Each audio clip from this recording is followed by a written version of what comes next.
Yeah, get it on. Got to get on. Church with get on mandate. Get it on. Thanks for tuning in. Thanks for telling a friend. We love that about you. Excited about our special one-on-one with Roseanne Barr. Roseanne's got a podcast called the Roseanne Barr Podcast, wherever you find finer podcasts.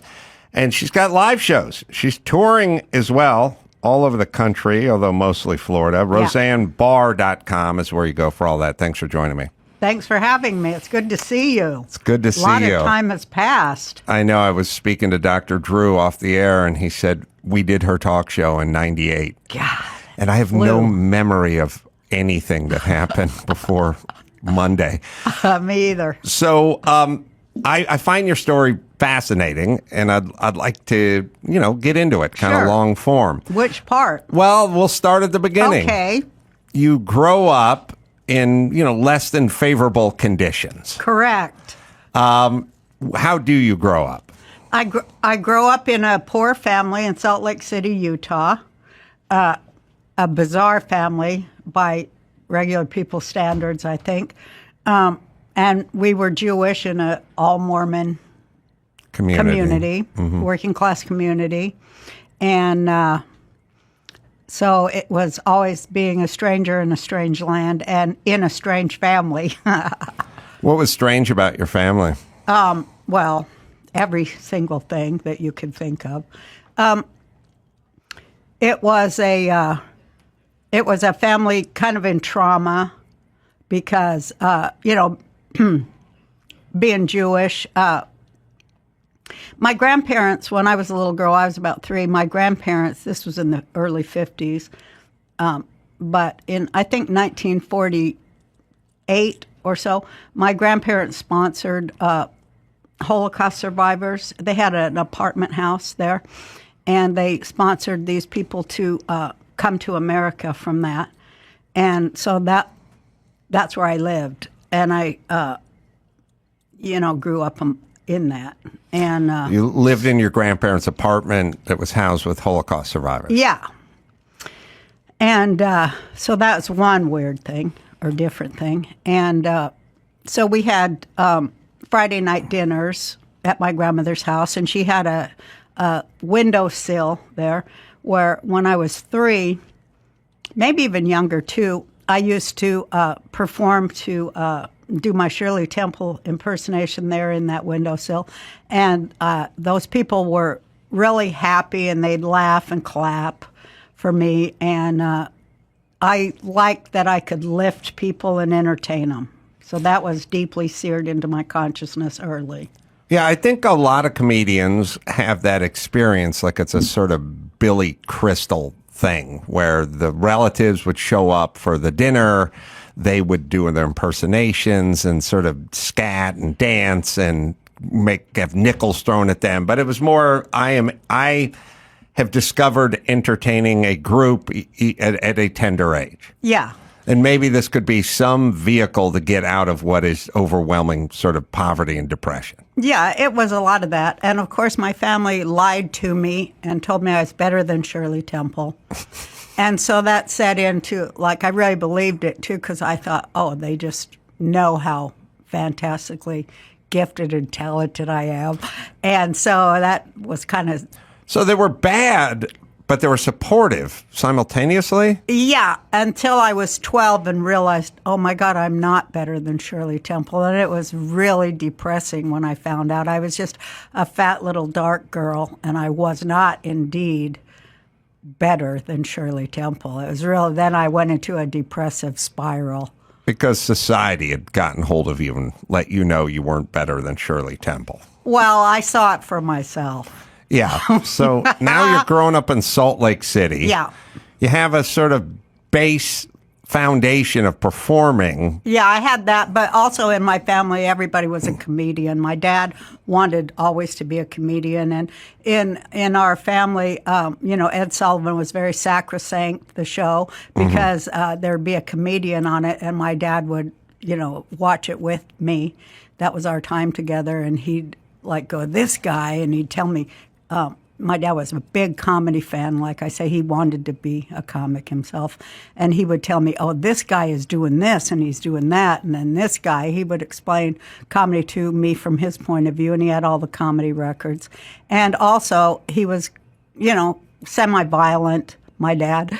And he had been a football player. And so all that stuff, a working class guy. And so I found out early that if I made my dad laugh, he wouldn't hit me. What was your dad doing for work? He and his father had their own business called the Barr Specialties Company, where they went door to door and sold crucifixes and 3D pictures of Jesus to our Mexican neighbors. And so and then they would come to collect their money every welfare payday. They get $2 from each person. And so that's what they did. I oftentimes look back at these times and I think it wasn't like it was 60 years ago. It seems like it was 300 years ago. Like that's what it seems like to me. Completely analog, completely different, just going door to door. Door to door salesman. Right. So how do you get out of there and start into your life of comedy? How did I get out of there? Boy, there's a good question. Let's see. I left home for the first time I left home finally when I was 18, counted down the days. Were you abused at home? Yeah, it was an abusive household. It was crazy abusive, though. How do you define that? Well, just in every way. Mental, emotional. Sexual, physical, mental? Yeah, physical, mental, no boundaries. They continued what had happened to them. That's how I say it. They were abused. Yeah. And so I'm thinking when I left home. Well, I'll buy you a minute and ask you if your parents were around long enough to see your success. Oh, yeah, definitely. And they were very proud of it. That's good. I'm Yeah. always happy for that. And we made amends in my life with my parents. So that all ended. I put it to bed. You know what I mean? We did the work that you do to move on. And you got pregnant early-ish? Oh, yeah, I forgot about that. Yeah, I think about all these things that happened. I haven't thought about it for so long. But yeah, I got pregnant out of wedlock when I was, 18, 19. As soon as I left, did I leave home? No, I was home when I got pregnant. Yeah, that's all a part of the continuing Child was saga. given up for adoption. Yeah, continuing saga. Yeah, my child was given up for adoption, and I knew I would see her again when she was 18. That was just an overwhelming feeling I had, which came true. And now she's 53, and we've been back together since she was 18. She has a kid of her own now. So how do you get out and get into comedy? Well, I left home after I had that daughter. I left home and I went to Colorado, and I lived on a commune. And I just got a couple jobs, and I was always funny, Mm-hmm. And then I had 3 kids and got married, and I started in that time always writing, I was always writing funny things, and I got a couple of things published. And then I got a job as a cocktail waitress, and, I started just letting the shit fly with my customers. And it was in Denver, and one of the customers said, "You ought to go down to that comedy club down in Larimer Square." And I'm like, "What?" And it was like all the hairs were standing on my body. It was like an electric response. And I just knew, because all my life it was there. And I just knew that I was going to go down there and do comedy. I just knew it. And so I did. Went down and did 5 minutes. Took me a year to write it. Mm-hmm. And I went down and I did my 5 minutes, and I never quit. How'd it go the first time? Killed. Really? I killed the first time, and I was like so happy because I remember going home. I was like, fucking, I'm getting that Eddie Murphy money. I'm getting out of here. I'm getting a fucking divorce. And I had it all in my head. I'm going to make my life good. And the second time I came back, bombed like a dead dog. You know, that happens. Yes. You know. And so then it was a long crawl back to doing as well as I did that first time. Like, you know, they say chasing the dragon when you do heroin the first time. It was a lot like that. And that took a long time to master the 5 minutes. It was all about that 5 minutes, you know, at first. How was your husband with it? Well, he helped me to write. He was funny, too. And is funny, too. And, you know, he helped me to write it. And the jokes were all about our family life together, you know, the domestic goddess thing. And my sister helped me write. And, you know, it's just trial by error when you keep going on stage every week. And, you know, you do basically the same thing, but you perfect it, you know. And he was very supportive, would watch the kids when I would go down there on Monday nights. And then pretty soon I would get Monday and Wednesday night. And, you know, it just grew. And then pretty soon I had 20 minutes and I could middle for somebody. And then after I had about... This is what year approximately? I started in 1980, and that was about 1982 when I could begin to middle in clubs. And I would start going to other clubs, and I remember I middled for Sinbad. Wow. That was one of my first big gigs. And me and Sinbad drove from Denver to Kansas City, and I middled for him. And... you know, then pretty soon I start headlining in those little clubs, and people saw me, other comics, and they said, oh, you should come to L.A. and audition for Mitzi Shore, because she's the mother of all comedy, you know, at the Comedy Store there. So I did, and that was 1985, and I was very prepared with my 5 minutes after 5 years of working it, you know, and so when I went up, I came off, I really killed too. And Mitzi said, go do 20 in the big room. And all the waitresses said that she had never done that before, taking somebody from audition to the big room in the same night. And it was just like a dream. And I did 20. And in the audience was George Slaughter. And he was doing a show, Women of Comedy. And he came up after and asked me, did I want to be on this TV show, Women of Comedy? So, of course, I said, yeah. I'm going to go back to Denver and settle up, get my kids taken care of, and I'll come back and do it. Came back 2 weeks later to, you know, rehearse for that show. And Jim McCauley of The Tonight Show was in that audience. And he came up to me and goes, Roseanne, I'd like to put you on Friday night. Well, I damn near crap my pants. Yeah. And I went on that Friday night, and Julio Iglesias was the guest and asked me if I would open for him on an 18-city tour. It was like bing, bing, bing, bing. That was Johnny Carson era, right? Yeah, when that's all you had to do was get on Johnny Carson, and you had your career in front of you, and that's what happened to me, thanks to Johnny Carson and all those people. And then I got my show because of the 18-city tour. I had a lot of press, and I kind of got popular and had enough press to bring it to networks to see me, and they gave me a deal. And I went on the air and was #1 in 3 weeks, 3 episodes, knocking Cosby off.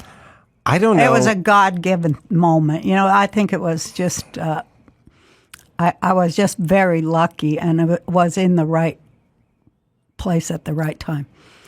Yeah, people don't realize how big the network sitcom was back in the day.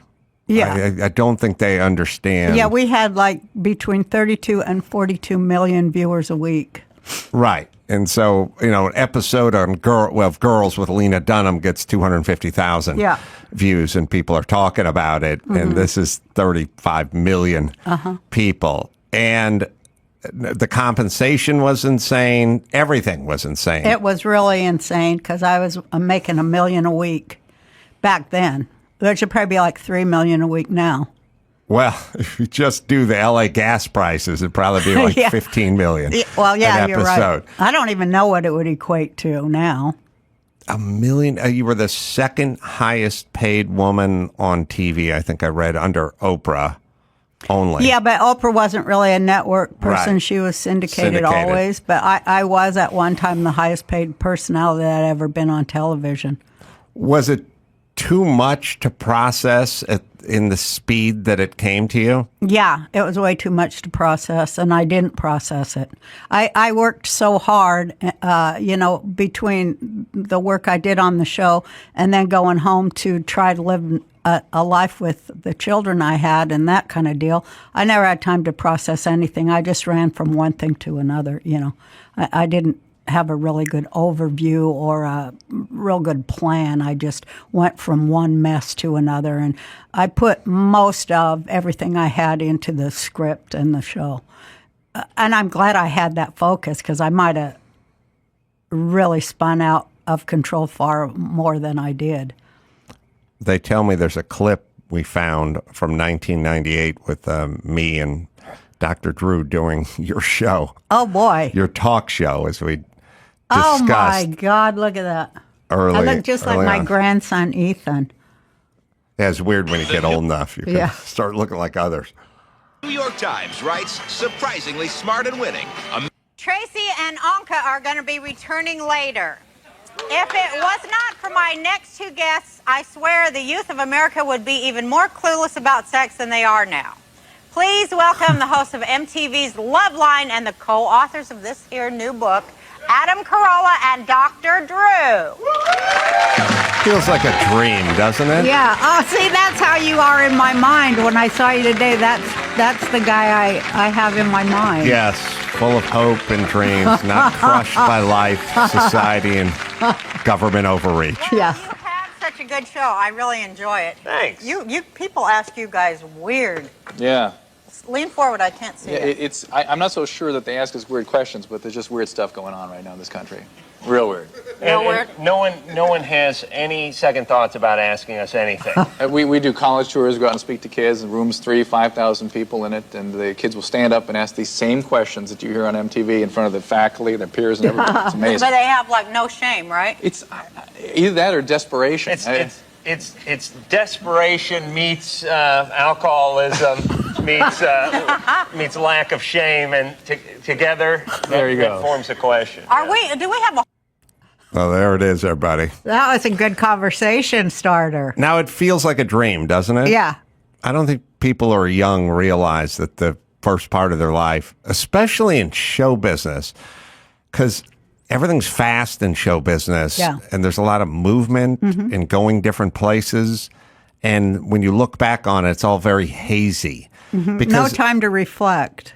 yes, if you have a job at a mill or a factory and you've been there for 50 years, you just look back 25 years, you've been doing the same shit you're doing tomorrow.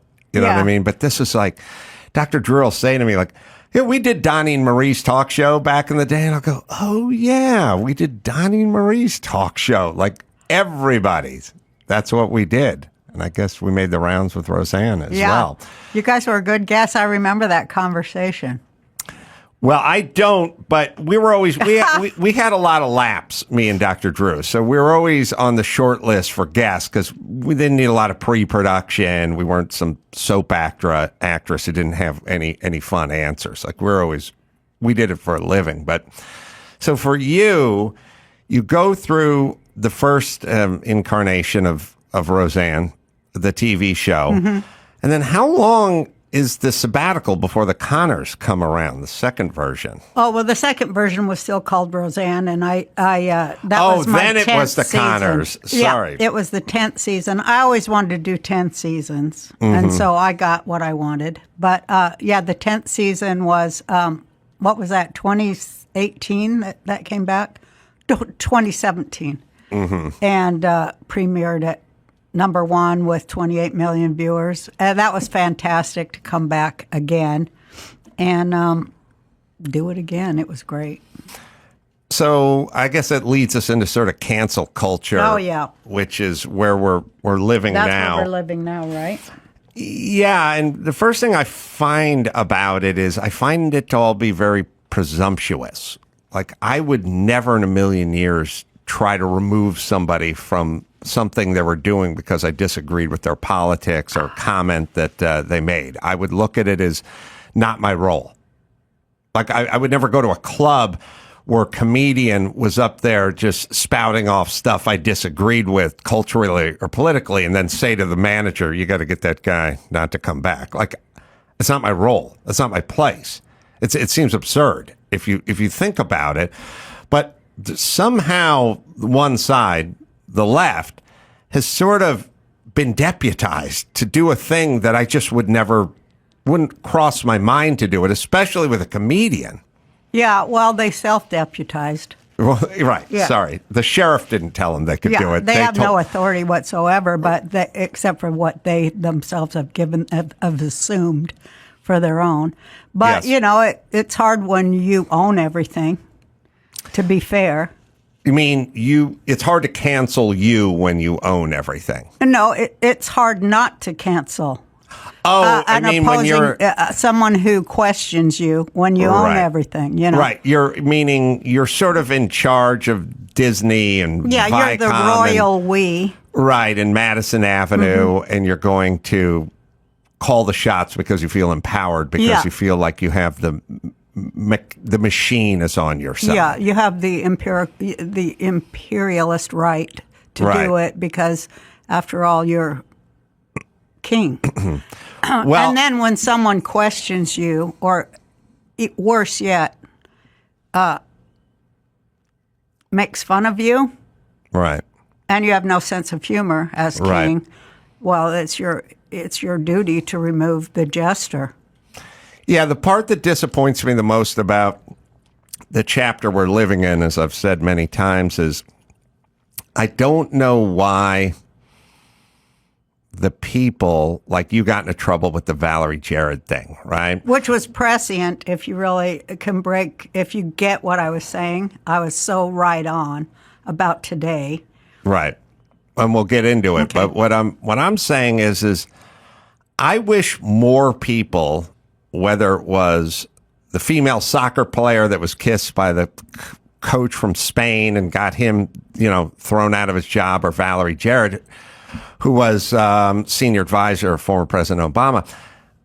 I wish those people just go, oh, so what? They're a comedian. Like, leave them alone. Yeah. Or you know what they can say, which I've said many times, like, I don't like the person. I disagree with the person, but that's their opinion. So what? Keep walking. Yeah. Nothing to see here. You don't have Yeah. to make something out of this. Right. They could nip it in the bud. Yeah. Well, like I said, she always talked about a teaching moment, which is, so imperialist. But, she could have come on my show and we could have, I could have, the both of us could have had a teaching moment on the biggest show on television and, dissected and discussed. But the thing I find is, and this I've said before, but two things fascists don't like is humor and dialogue. Mm-hmm. And that's what happened. So you said Muslim Brotherhood and Planet of the Apes had a baby, and that's Valerie Jarrett. And that is a political tweet. Right. It's not a racial tweet. Right. And my defense of that was that I thought she was an Iranian woman. I didn't have any idea. What I captioned a meme that came across. It was a picture of her next to a character from that movie. And Planet of the Apes. yeah. And it was Helena Bonham Carter in makeup for that. Mm-hmm. And their haircuts are similar, and they look very much alike. And it was funny, and I captioned it. Yes. I didn't just come out of nowhere with that sentence. Yeah. And I said at the time when I heard it, and you said I didn't know the bitch was black or whatever. No, I said I thought the bitch was white. Oh, sorry. I said the same thing. You can't tell by looking at pictures of her what her ethnicity is. No, she looks Jewish to me. Yeah. Or, Syrian. I don't know. She did not look black. And I don't even know if she is. I mean, she may be half something and half this. She's 38% African American. Okay, so all right. So who cares? She looked just like the fucking picture. I don't give a shit what they say. She looked just like the picture. I cut to the chase and I captioned it. And it was about a militarized police force, which we have now. And I saw it in the future. I saw that, our country was going to be in a civil war because of ideological differences that she very much authored with Obama, and that is where we are. And I was right. I was wildly disappointed in Obama for fanning racial flames. I thought the whole premise of Obama is we were going to elect our first black president, and then we could turn the page on Everyone thought racism that. instead of him and now Biden just at every turn working race into every conversation, which I find is Absolutely. totally destructive, divisive, and potentially super dangerous. So So dangerous. Absolutely. All right, we need to take a quick break. Come back with more real talk with Roseanne right after this. Simply Safe. Well, you're going to squeeze in one more summer getaway before you take off. Protect your home with the latest innovation from Simply Safe Home Security. 24/7 live guard protection. With Fast Protect monitoring, Simply Safe agents can deter intruders through the Smart Alarm wireless camera, warning them that they're being recorded and that police are on the way. So that's going to send them packing. Best home security of 2023. That's right. U.S. News and World Report. That's what they have to say about Simply Safe. We use these guys. Everyone here uses these guys. And when you move, pack up the system, take it with you. You can't do that with hardwired systems. Right now, my listeners get 20% off the Simply Safe system that they order when you sign up for Fast Protect monitoring. It's a huge offer, but it's a limited time. So visit Simply Safe, 2 eyes, simplysafe.com/Adam. Get those savings and a great system. There's no safe like Simply Safe. Blinds galore. Love these guys. Got my new order. It's being shipped. Can't wait to install them. They're turning 25 years of age, and they're celebrating with 50% off your entire order during their birthday sale. It's going on right now. Take 50% off of custom blinds and shades during Blind Galore's big birthday sale. Before it ends, October 2nd. Over 2 million windows covered, family owned and run. First place to buy custom blinds and shades online. Blinds, shutters, motorized shades. That's what I just ordered. Blackout curtains. They've got it all. They do our business. They do our homes. They do our offices. They did Dr. Drew's remodeled pool room, and it's perfect.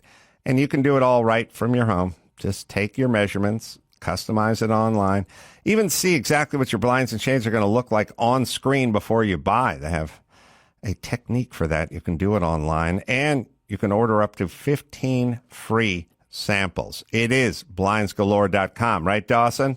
Nobody makes it easier than Blinds Galore to get the custom window coverings you've always wanted in your home, and they've been doing this for 25 years. Celebrate with 50% off during their big birthday sale, and let them know that Adam sent you. That's blindsgalore.com. Hurry, sale ends October 2nd. Roseanne Barr is on the Adam Carolla Show.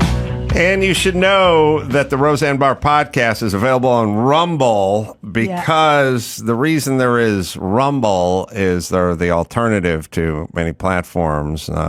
Russell Brand was just thrown off of YouTube, and Rumble exists to prevent the government overreach, collusion with Silicon Valley and doing their weaponization, as we just experienced with COVID, of the tech companies and the government collusion in terms of silencing voices they disagree with.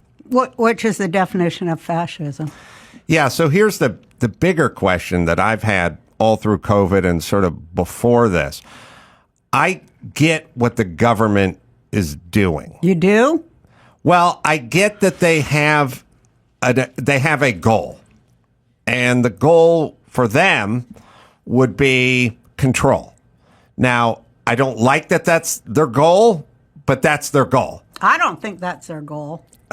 And there's also big pharma and, whatever, China. There's a bunch of moving parts. But I think their goal is to kill us. Depopulation. They got to get rid of about 90% of us so they can live their happy fucking lives that they got planned. Do you think for it goes themselves. that I deep? do. I know it. Yeah, absolutely. It's a UN agenda. It was 21 and now it's 30. Depopulation. And they take bets on how we're going to die, and then they get, their stock goes up. they go, oh, this many people are going to die from this shot, and so they invest in it and get a bonus. And this many people are going to die from the cancers that we also have the cure for, and we get the money from the treatment. It's Auschwitz. It is 100% wall-to-wall Auschwitz, and that was their blueprint, and that's what I think. Absolutely. How can you substantiate that? Fact. If you go to, if you line up fact, and I can send you, I can't sit here and roll it off the top of my head, but yeah, I've kept records, and I can send it to you. Just by what they do, by just listening to Klaus Schwab and the WEF, just rolling it down all the way from every UN act, everything that they do is to decrease the population. And they say it right in our face. Right, but then where does Anderson Cooper and Don Lemon and Jim Acosta and the LA Times and the New York Times and the entire population of Santa Monica, California, where do they factor into this? Well, they don't. It just useful idiot shit? Well, they need them. Well, of course they do, and they just pay them and they'll do whatever. They do what they're told, and they're rewarded for it. People who don't do what they're told are canceled and destroyed, and put in prison for 22 years. I mean, that is the fascist You're talking about machine. January 6th. Yeah, but they took a picture and they're in there for 22 years. Yeah, it is a fascist, complete militarized state. And where's Joe Biden in this equation? Along for the ride, just a twig in this river of fascism, or does he actually know what's going on? No, he has no idea. I say that he's Jim Carrey in a mask, because nobody could fall up the stairs like that, only Jim Carrey, you know what I mean? And so I think they all have masks. I don't even know if they're alive or human. They might be cyborgs. I mean, they might be clones. I don't think they're human, half of them. Their effects and the way they act, it looks like they've been coached to act human. And they can do things on video and television that it isn't even them. We can't trust anything the media tells us, is my bottom line there. Anything you see on media has been cut, censored, made up. I don't believe anything, except for the fact that people are dying all the time, and they don't even report it. Did COVID get you to this headspace much quicker? You were there long before? I was there, yeah. I saw The Matrix at an early age, because I was always getting, I saw, I don't know how to say this right, but since I came to Hollywood, I worked with children who were abused and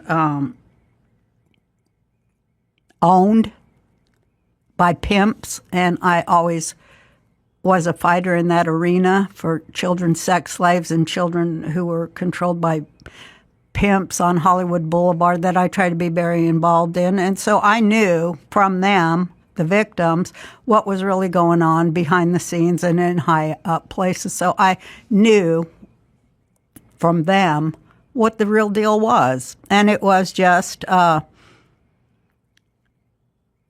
it's a system of slavery. And people at the top are making the money, and the rich are getting richer and the poor are getting poorer. How can you dispute that? It's basically that. It is just business as usual. And if the business happens to be very profitable in selling human bodies and organs, that's where they'll go. That's just how it is. But is it all commerce? Oh, see, I think you and I differ to the extent that I think mainly, I always say stupid or liar. And I feel like I agree. You can watch CNN for 20 minutes and there'll be 35 stupid or liar moments in there. But I believe people are mostly stupid or sort of useful idiots and not really knowing what's going on. But maybe there's a handful of people at the top kind of pulling the strings. Yeah. But I don't think of them as nefarious. I think of them as power hungry and money hungry, which ends up makes you do nefarious things. But I don't think it's evil for the sake of evil. I think the middle is like that. I think people in the middle, they're kind of unwitting. Yes. You know, they want to believe, they want to believe what they believe.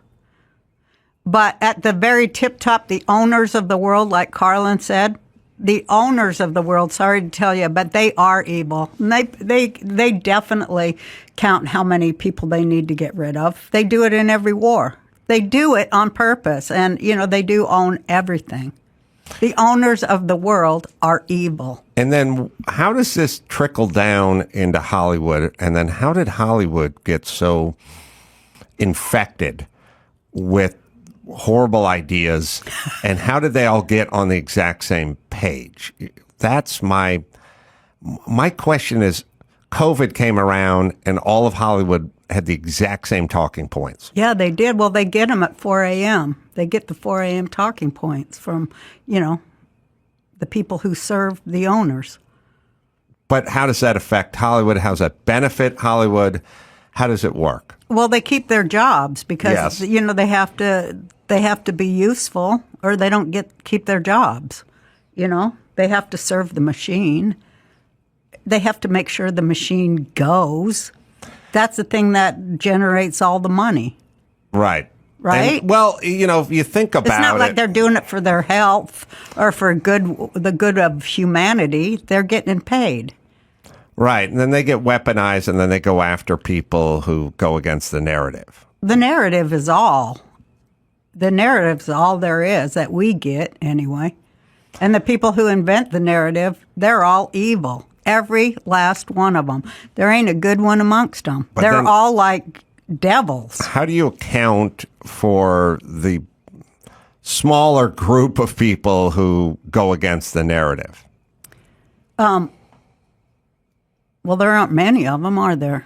They might twist it a little and say, well, there are some good. That's as far as they'll go. Well, there are some good people. That's as far as they'll go. But they won't ever name it. Naming it is dangerous. No, but what I'm saying is there's been an ever-growing group of people who are kind of waking up. For instance, if you would have talked to me 5 years ago, and you would have said to me, CDC, Fauci, CDC, Rochelle Walensky, WHO, FBI, CIA, I'd go, yeah, well, those are organizations that are here to protect us. And if the WHO says wear masks, then I would put a mask on because, they know what they're doing and they're looking out for us. Right. And if you said CDC or Barbara Ferrer, she's a health commissioner for Los Angeles County. I'm like, well, she's a doctor. Yeah, Dr. Ferrer. All right, well, let her set policy. Who am I to interrupt that conversation? And obviously, whatever it is she's doing, she's thinking about the citizens of L.A., and Rochelle Walensky's thinking about the citizens of the United States, and the WHO's thinking about citizens of the world.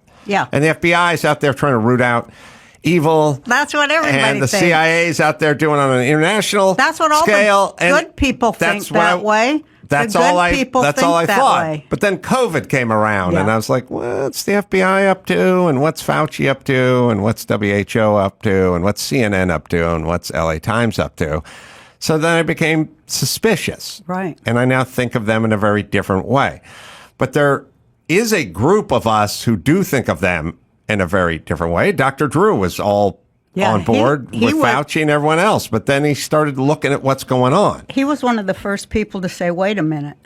Yes. The question is why aren't there more of those people? Because they got it all sewed up. They want their jobs. Yeah. They want to keep their jobs. Yeah, like, well, there's so many people that are holding on for their retirement funds. And like I say, as soon as they figure out that their retirement funds got shipped to the Ukraine, they're going to be real pissed. And they're going to really wake up. I know when this whole Valerie It's Jarrett... all mind control. That's what I'm always talking about is how they control us. They control us through the screens, our minds. Keep going. Tell me more. Well, that's what power does. It like Hitler said, you tell a lie enough times and people believe it. And of course, he wasn't the first one to do that. They've been doing that forever. Power lies to keep people in line and control them. Everything's a lie. Everything power tells us is a lie. What do you think, or how do you wrap your mind around the sort of crazed reaction to Trump? Like your ex-husband, Tom Arnold. He's got Trump derangement syndrome. Yes. Yeah. Yes. But I assume most of the people that have it are crazed narcissists. At least that's my head on it. Yeah, I have to agree with that. And also, they're real guilty of something. Oh, really? People who talk about forgiveness all the time. Yes. Instead of asking forgiveness or ever bringing up, I asked forgiveness, but I've forgiven everybody. They're always guilty of some shit every single time. I mean, this is my opinion and what I've seen. And people who hate Trump, it isn't very long before they get exposed for basically the stuff that Trump's against. That, you know what I mean? Well, first off, I think everything's projection. It is, because absolutely. It was 5 years. I mean, I know he was only in for 4, but it was basically 5 years of Trump and his corrupt family with his corrupt kids traveling to Russia, picking up sacks of money. Peeing on prostitutes. Yeah, who knows what Trump and his guilty family syndicate is up there. And it's like, well, that sounds exactly like Joe Biden. Exactly. Bingo. See, it's all... absolutely projection. And Joe Biden's up there on the debate stage going, look at his family. He's the one who's out there. Don't talk to me about China. I never talked to anyone about China. My son did nothing wrong. Remember that one? I've never spoke to my son about his business before. I mean, I feel like it's all projection. It's Alinsky. It's Saul Alinsky's stuff for communist takeover. Blame your opponent for what you do. Accuse them of exactly what you're doing. So I mean, it's a communist takeover. You believe that, right? Can you see it? Well, okay, here's what I see. Okay. I see the government has grown by leaps and bounds over the last few years. Mm-hmm. And the government, I've said it many times, if you took beavers and put them on the roof of the Empire State Building, they would start looking for wood to build a dam. Right. Because that's what beavers do. I love that. And government does government. Mm-hmm. So the more government you get and the more government you hire and the more government you employ and the more government you empower, the more rules. And they just sit around thinking of insane things. Like, well, maybe we could put some sort of timer on people's dishwasher so we could shut it off at 5 p.m. or something. Like, that's literally... I also think, and I'll be very curious about what the domestic goddess has to think about this, I think there's too many women, too much estrogen, and too much of that kind of thinking that's been infused into government. Most of the crazed lockdowns that met, I will say this in all candor. I think women are more vindictive than men. Oh my God, you are going to shit yourself when I tell you I'm 1,000 with you on it. I know it's true. This is I see it. It's absolutely true that women have been weaponized against women's rights. It's all a mind control thing. Where these women now, I am so with you. And they are doing the work that the worst men can't get away with doing anymore. Right. They sent in their troops. You know, I say I don't even use the word feminist anymore because I was part of equality for all human beings. You know, that nobody would, that everybody would have the same rights under the law and the same, if they were brilliant, the same opportunities. Not an idiot getting the same opportunity as a genius, for Christ's sake. That's heinous, the worst kind of anarchy. But they do send in their fembots to do the absolute worst shit that men can't get away with anymore, and largely to women. Yeah, I have in my act now where I say how many. My new act is like I just ask the men, like, how many of y'all are getting, I go, how many men here are getting beat up by their women? And, you would be shocked at how many men raise their hand. I go, yeah, they're just beating your ass while you're trying to do the dishes and raise the kids. Am I right? And they're like, yeah. It was a complete hourglass flip. Same techniques, but different window dressing, just like Obama. He's Bush, but he's that color that people on the left have a sexual fetish for skin color. Mm-hmm. And they're Yes. the worst racists that you've ever wanted to meet in your life. Oh, well, listen. I mean, Do you see what I'm saying? oh, listen. Here, okay. I'll give you racist, and then I'll give you. Well, Joe Biden's the biggest racist in the world. Did you just hear him call LL Cool J LL Cool Boy? Oh no! Now we got to find that. Oh, he did. But to be fair to him, he doesn't know what he's saying. But No, but he is a racist Oh, that no, hung out with, Bird the and- yes. Bird. Yes. No, listen. Everything he says is racist Here's and what I'm saying. anti-Semitic, too. You making a racist joke about a black man, being hung like a horse or having a high vertical leap or something, maybe that's a racist joke.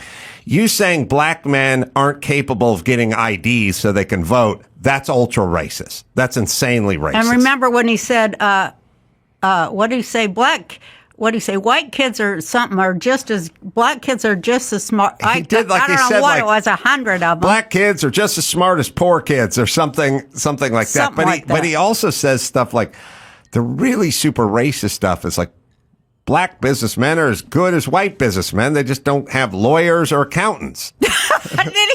Oh, you I gotta love now, it when Dawson. You gotta find that one. I That's love a great it when one. then the black liberals, the Democrats come and they defend him. Well, we're now at the point where It's just all if he's on bullshit. your side, that's it. So I'm going to ask you, and we'll find those. It's a We do have unified audio of field LL of Cool Boy. bullshit. We have LL Cool Boy. I haven't even heard that one. I saw it today. Two of the great artists of our time representing the groundbreaking legacy of hip hop in America, LL Cool J. By the way, that man's got biceps bigger than my thighs. I think he's.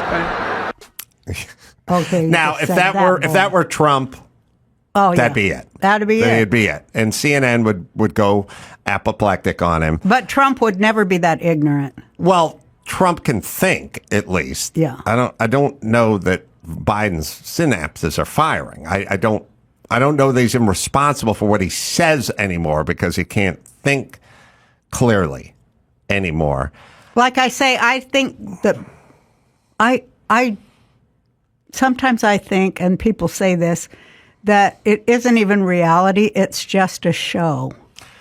Well, Have you thought of that? No, you look, when Bill Clinton's in power and even Obama's in power and even Trump's in power, you think, all right, well, maybe I disagree with this or I agree with that or something, but I sort of think that they're here and that they know what they're saying. When it comes to Joe Biden, they put him in the Oval Office. They take transverse man, number 17. He sits down next to this person. And what I see is a doddering old man looking at a person he's never seen before and wants no audience with. So we can take it's like basically when there's a wedding back in the 80s, there'd be a wedding and they would go to each table. And they'd film, say a little something about the bride and groom. At some point, there was Civil War veteran Grandpa Eugene Wilson, who was like 98, and he would look into the camera and he'd go, "I want to wish Tammy, your great granddaughter's name is Tammy, Tammy, and her husband a fruitful bat mitzvah wedding. We're at the wedding. Is there more pudding? Okay? Thank you, great grandpa Eugene. Thank you. And you see that footage, 10 years after he dies, and you go, Right. Oh, he didn't know. He didn't really know where he was. Yeah, You know what but I mean? I think that's part of the show so that we all kind of feel sorry for him, but it doesn't matter whether he's relevant or not, and he may not be. But look what's happening under his administration to our country. So they might be putting him in there as a clown show so that we go, oh, that poor old man, he didn't know what he's doing. But look what is happening during his administration. Our country is being destroyed from every direction. And that is not an accident.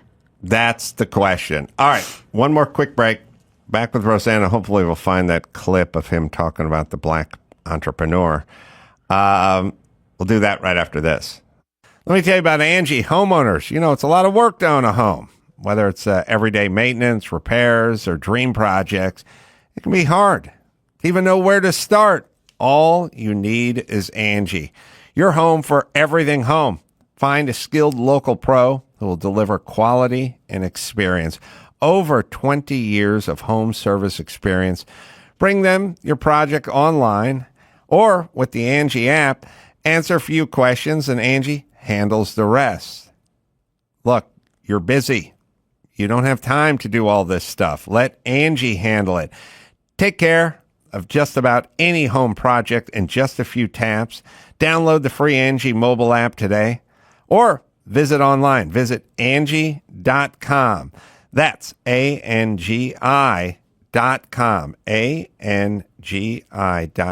That's Angie. Let them do all the heavy lifting.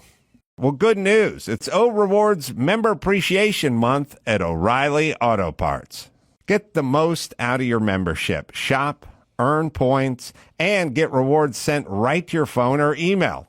If you're not an O Rewards member yet, sign up. It's quick and it's easy. You can do it online or in the store if you like.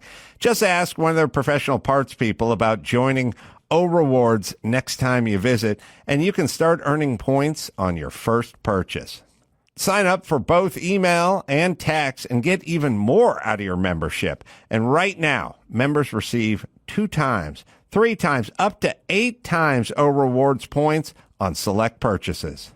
Those bonus points can help you get to your next reward even faster.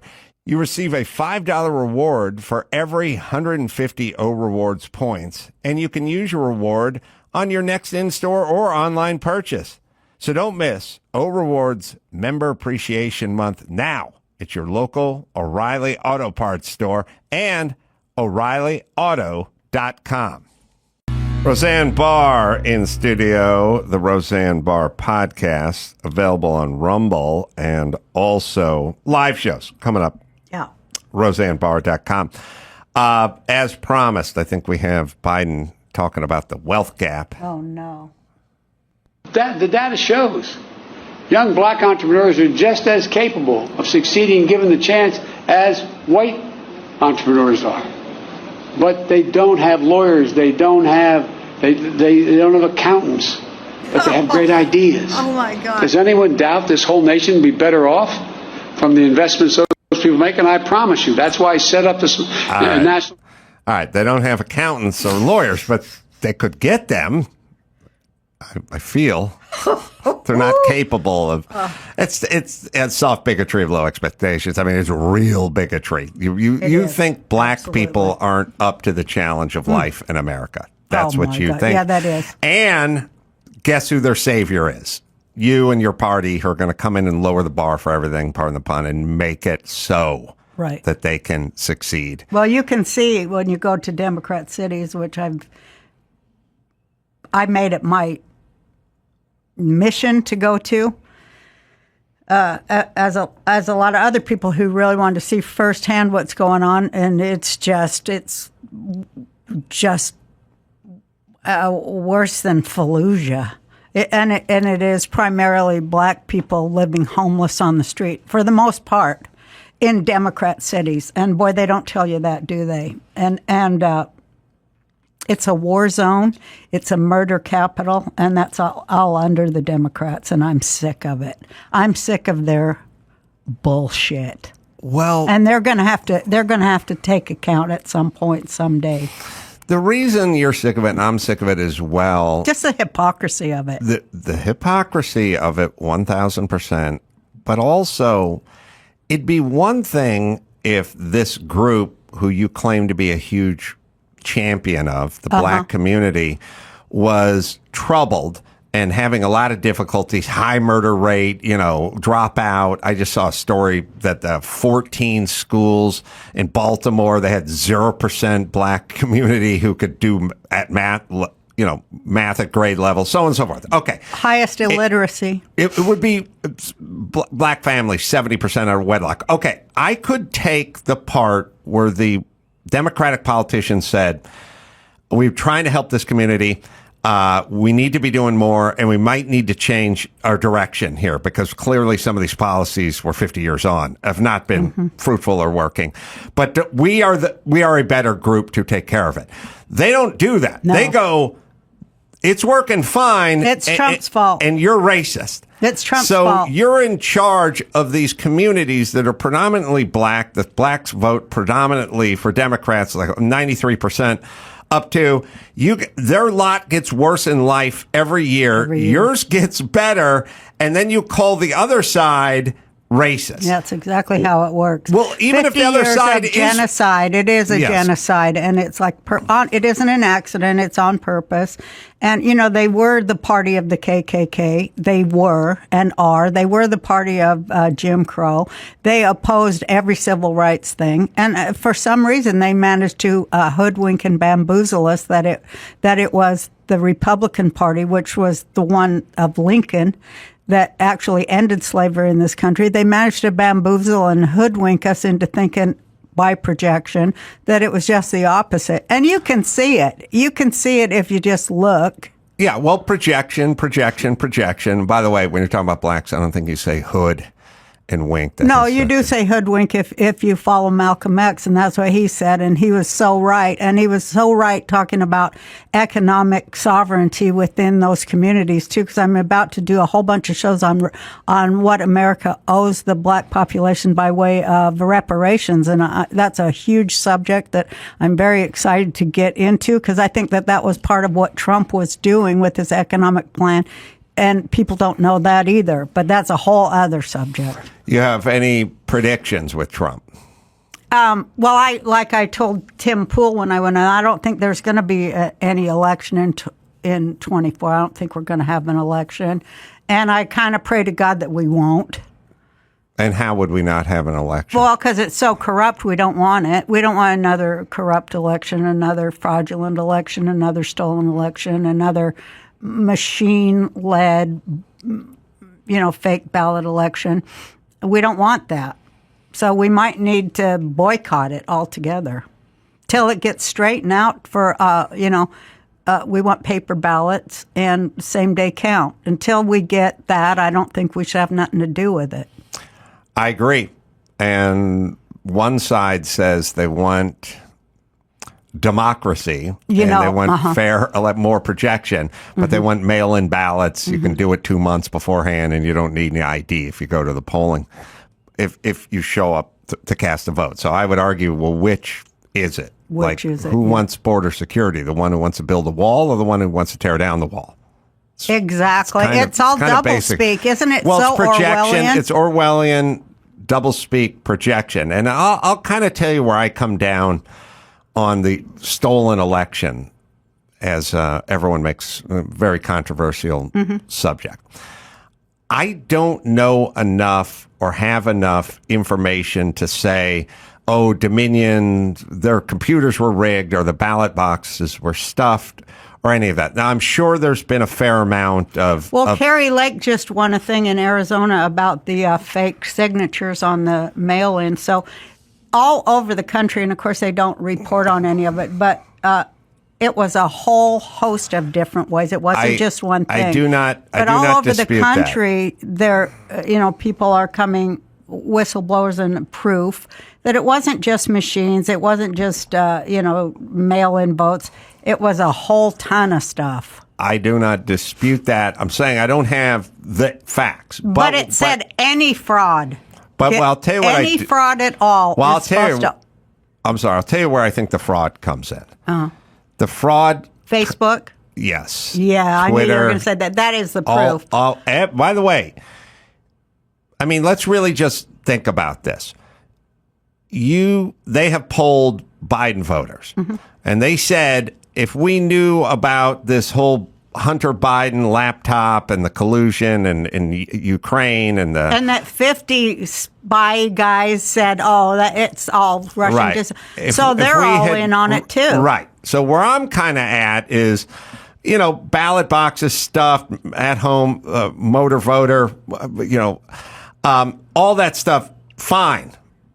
But there were about 18 percentage votes who, if the New York Times and Twitter and all the sort of big tech companies, along with the former heads of the CIA and the FBI, all didn't sign that document that said it had all the markings of Russian collusion.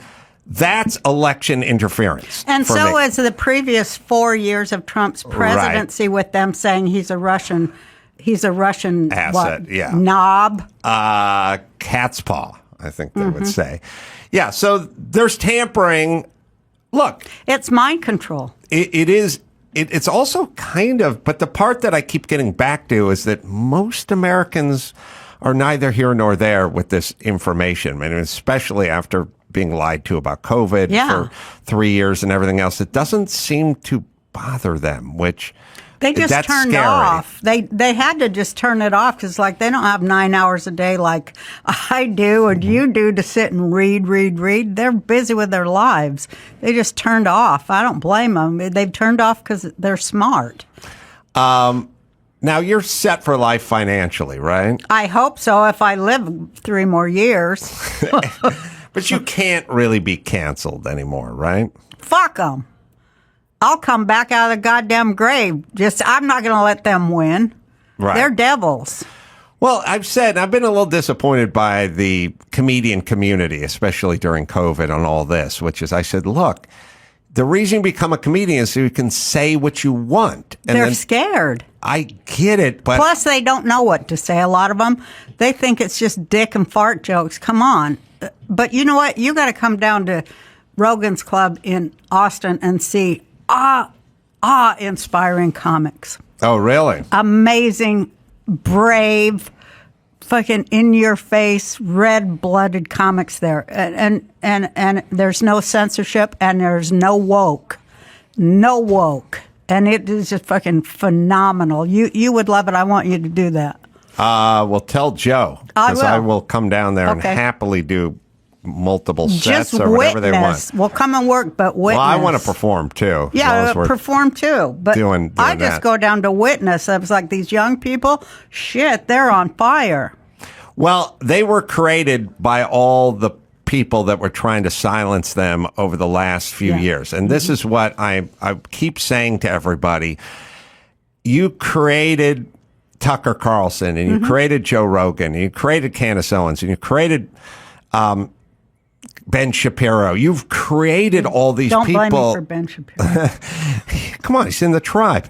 You created all these people because you're trying to mash people down like a whack-a-mole game. And now we have Greg Gutfeld, who's number one Right. in nighttime in the evenings because you tried to smash everybody. And a certain group, half the country won. I want to hear what these people have to say. Yeah, they make them bigger.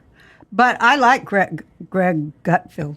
Excuse me. I went on his show. He's smart, and it's a funny show. And it's an alternative frame of mind, which people need to hear. I agree. And I just... Like, I got so sick of Colbert and his fucking arrogance. God, I don't think that shit's funny. What an arrogant son of a bitch. You know? No, it's preaching at a certain point, and it goes way past funny. Yeah. So for you, are you rejuvenated, invigorated? Like, I feel like there's a little of a rebirth of Roseanne. Yeah, I do. I feel that way since I went down there, you know. I feel it like. I mean, you want to get out, you want to share your wisdom, you want to tell your jokes, you want to share what you've gleaned, I what want you to get know. I want to get up on stage and make people laugh real hard again. You know, like in the beginning when I was like, fuck it, you know, I'm going to go on there. And I would follow 25 men Right. or what have you. And I'd be like, most of the time, the only woman. And so there would be all that build up about what they would say about women. And I'd just come in like, you know, like a bowling ball and go, here's what I got to say about it, and knock them all down because I'd been set up so well. And it's like that again. I've been set up so well by all these, by all this liberalism that's out there in the joke sphere. I've been set up so well that I can come in and say, hey, here's my You know what I mean? Do you see what I'm saying? No, you were.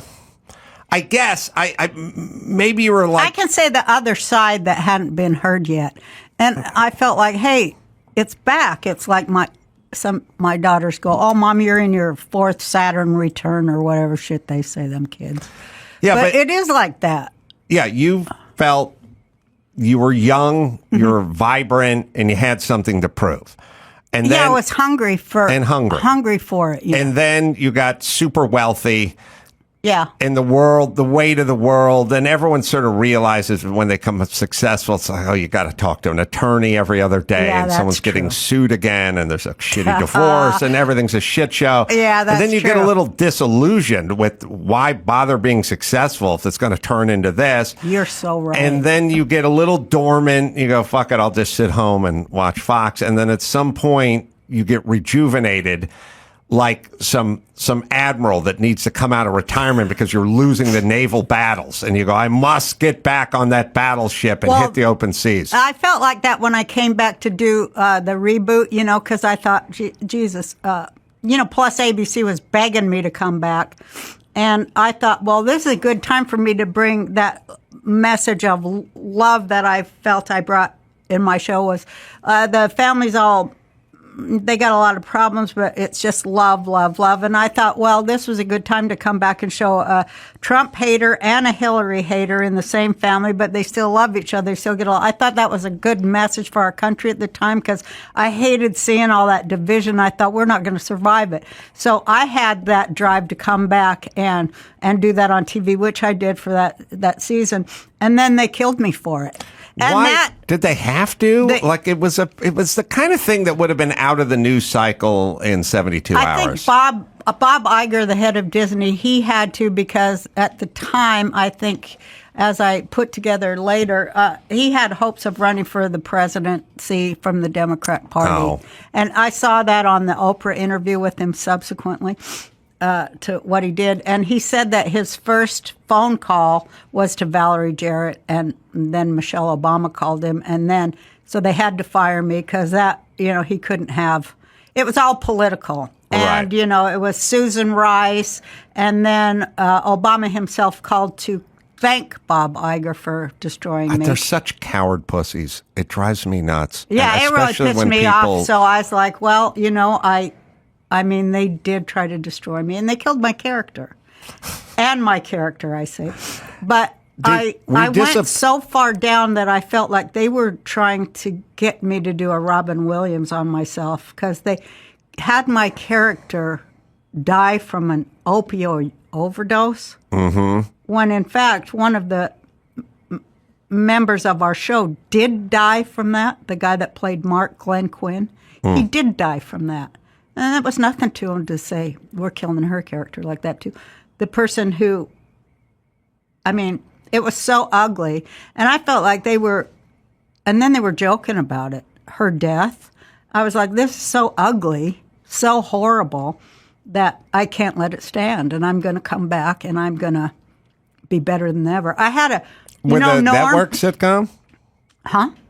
You're going to come back doing stand-up, doing other specials, not necessarily a sitcom? Just come back in comedy because I talked to, remember, Norm hooked me up with Louis C.K., Norm Macdonald. Yeah, Norm was a good friend, and he hooked me up with Louis C.K. because I was so bummed, And we talked, me and C.K., and we was talking about one year when they tried to kill you.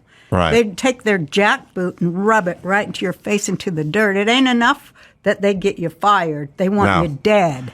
Yeah. And me and CK, we were talking, and we said the only way we could survive it was a joke, but it's true, is to come back and be even more offensive. Right. And we made a deal. Yeah, we're going to come back even braver, even fiercer, and even more on fire, just to show that they can't win. They can't win against comedy. Right. And it wasn't even ourselves. It's like they can't censor comedy. They can't take comics down. They can't do that. This is a freedom of speech country. Fuck them. Oh, look, they never stop complaining about McCarthyism. No. And they want anyone who disagrees with them destroyed and deplatformed and fired from their job. more projection. And they want you never to work again like they're doing to Russell Brand. They don't want him. And, if he is found guilty, I'll have a different opinion, but he hasn't been found guilty. And they're trying to make it so he can't make no money. And he hasn't been found guilty. And you're innocent until you're proven guilty. In this country, anyway. Well, a bygone era. Sarah Gilbert, cast member, did not stand up for you. No, she rushed to condemn me as fast as she could. It was her tweet that got the show canceled when she said, it's terrible when a cast member, she called me a cast member. Right. Whose name it's is terrible on the when show. a cast member is a racist or blah, blah, some horse shit. How miserable do these fucks have to be who get indoctrinated into the system and then are forced to go after people like you who essentially created a career for her? Yeah. Well, they're owned. And she is completely indoctrinated by an alphabet, 2 or 3 alphabet organizations that will tolerate no dissent within their framework. And that's what it is. It was nice that John Goodman had your back. No, he didn't either. Oh, he didn't? No, he didn't do shit. He said something 3 months later.